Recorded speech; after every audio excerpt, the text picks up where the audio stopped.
One of the things I love about Alaska Airlines is that they support local Northwest businesses. When you're on board, you can enjoy a Fremont Brewing Cloud Cruiser IPA brewed especially for Alaska Air, Oregon's Crater Lake Hazelnut Espresso Vodka, and Beecher's cheese on the much coveted signature fruit and cheese platter. The perfect amuse-bouche for whatever adventure you're headed on. Maybe a nonstop flight from Seattle to Tokyo starting May 12th. Alaska Airlines and Hawaiian Airlines have joined forces to offer you even more flights. Book today at alaskaair.com and hawaiianairlines.com.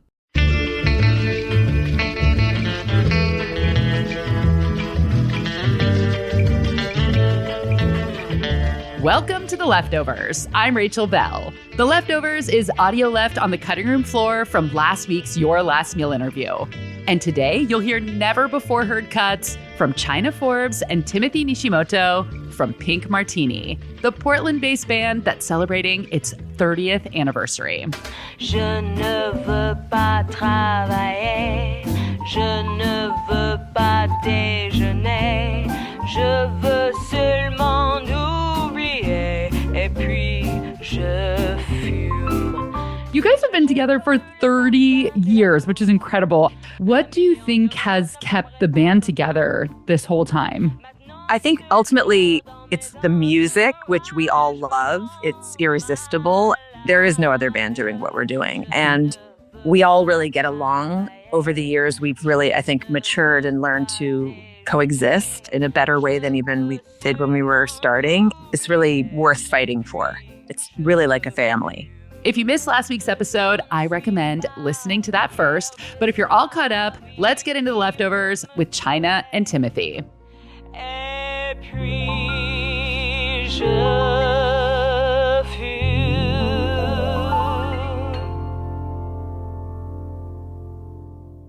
Pink Martini tours the world playing music, and there are more than a dozen people in the band. China and I eat on the road quite a bit together. Number one, we're always on the same tour bus, but we tend to like the same types of foods and the same types of restaurants. So we go out a lot together.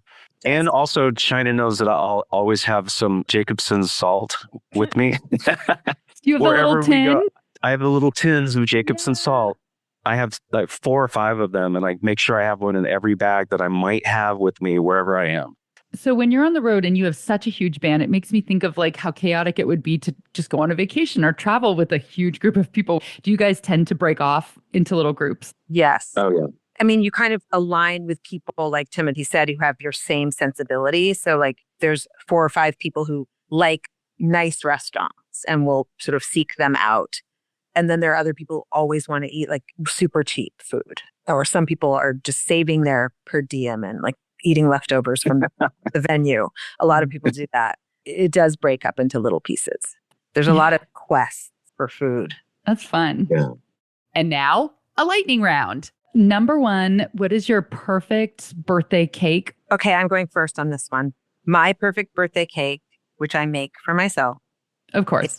is yellow/vanilla cake with dark, bittersweet fudgy ganache frosting. Sometimes I will scrape a little bit of raspberry jam on like the bottom layer just to give it like a hint of bracing like raspberryness. To me, there is no better cake because I love chocolate, but chocolate cake, when it's not a flourless chocolate cake, but just chocolate cake, to me is just brown cake with no flavor. Yeah, it doesn't can taste be like that. It doesn't taste like chocolate at all. So that to me is a waste. And whereas like yellow cake is this taste of when people think of cake batter, that's cake.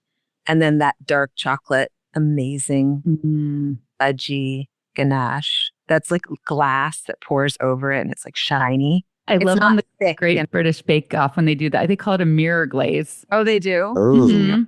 I didn't even know. I always make that cake. How long have you been making the yellow cake and where did you get this recipe from? Well, I've been making it for many, many years. I think I already loved this cake. And then I found out that my grandmother, my mom's mother, also made it so well. And she gave me her recipe and it's really sweet. Like I still have the little handwritten recipe from her. That's so special, the cursive. Exactly. Yeah. The cursive from the 1920s. It's delicious. I highly recommend it. Timothy, what about you? Mine is always white chocolate raspberry.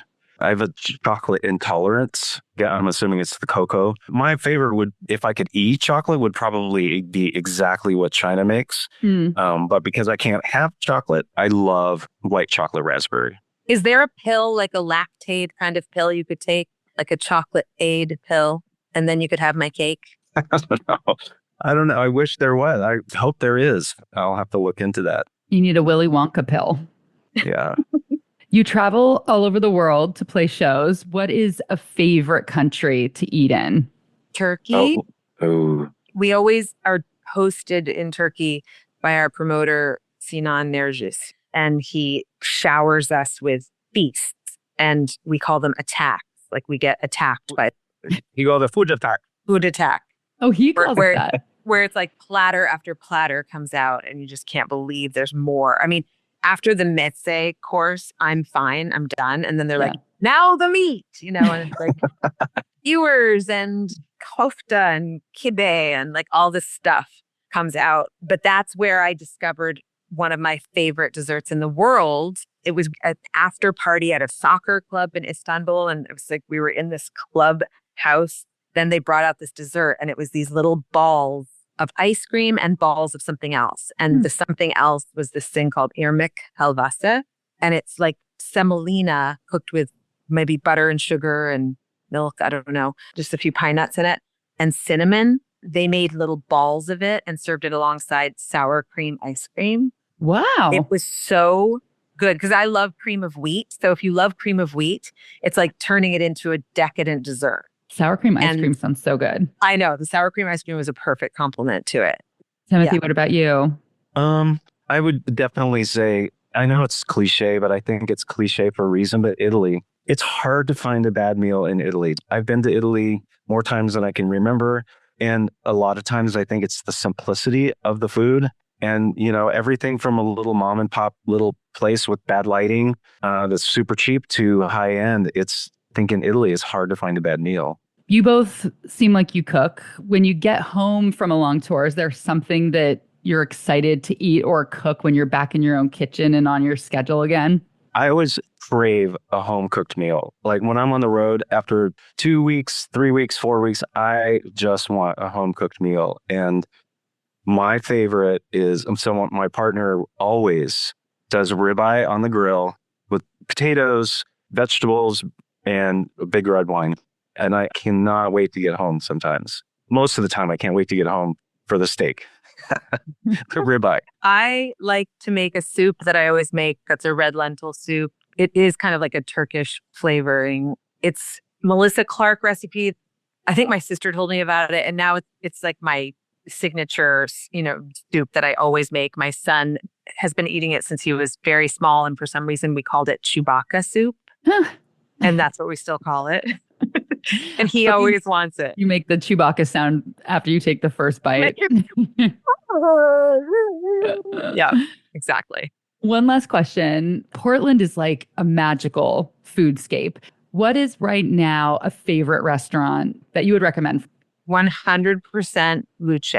That's so funny you say that. I tried to get in a couple weeks ago and it was a 2-hour wait on a Sunday night at 6 p.m. Oh, Jesus. Because they don't take reservations. Wow. I know. Go early. They open at like 4 or 5 and there's not a line at that time. We walked around. It took like 5 different restaurants to get in. I mean, it's not like that in Seattle. Like we couldn't get into Montelupo, Ken's Pizza. I mean, Timothy, where should I go? I go to this place whenever I'm in Portland, whenever I can anyway, a place called Oma's Hideaway. On Division? Yeah, on Division. I think it's primarily Malaysian, but it's, a kind of Malaysian fusion. I think there are other Asian influences, and they have great, cool, interesting cocktails. The place inside is funky.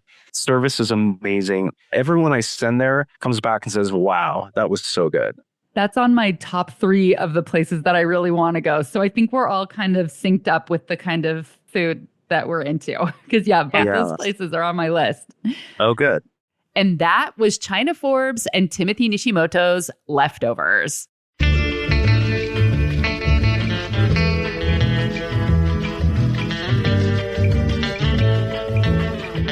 Pink Martini kicks off its 30th anniversary tour this Saturday in the Pacific Northwest. Check out their tour schedule and get tickets at pinkmartini.com/shows. The Leftovers and Your Last Meal are both products of Seattle's Cascade PBS. This episode was mixed and mastered by Sarah Bernard with editing and production assistance from Maliha Syed. Original theme music by Prom Queen. I created, host, and co-produced The Leftovers and Your Last Meal. And I host a TV show on Cascade PBS. It's called The Nosh, and today is the season 2 premiere. That is, if you're listening to this on Thursday, April 3rd. You can watch anytime, anywhere on the Cascade PBS app or at cascadepbs.org. Or if you're in Washington State, it's on Thursday evenings at 8:50 p.m. on Channel 9. I'm Rachel Bell, and this is The Leftovers.